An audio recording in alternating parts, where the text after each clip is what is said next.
যুদ্ধবিরতি চুক্তি ভাঙার পর গাজা ও আশেপাশের অঞ্চলে তাণ্ডবের মাত্রা ভয়াবহ হারে বাড়িয়েছে আইডিএফ। অসহায় ফিলিস্তিনিদের আক্রমণ করতে বিশেষ এক ধরনের বোমার ব্যবহারের প্রমাণ মিলেছে আইডিএফ সেনাদের বিরুদ্ধে। যদিও এ বিষয়ে এখনও কিছু জানায়নি নেতানিয়াহু প্রশাসন। বিশ্লেষকদের মতে ফিলিস্তিনে ধ্বংসযজ্ঞ চালানোর জন্য ইসরায়েলের সুদূর প্রসারী পরিকল্পনার অংশ এটি।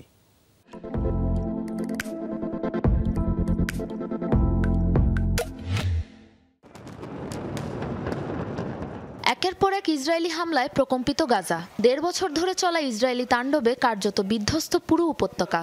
প্রতিদিনই গাজার নিরীহ মানুষদের ওপর ফেলা হচ্ছে টনকে টন বোমা, ক্ষেপণাস্ত্র এবং রকেট।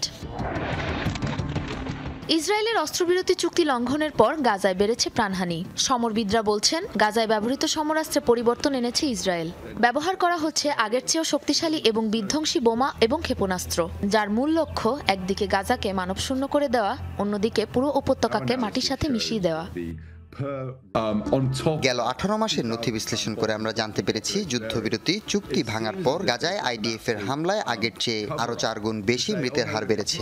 এখন প্রশ্ন হলো, তারা কি এতদিন ধরে হামলায় ব্যবহৃত অস্ত্রগুলো ব্যবহার করছে, নাকি নতুন কোনো ধরনের ক্ষেপণাস্ত্র হাতে পেয়েছে ইসরায়েলি সেনারা?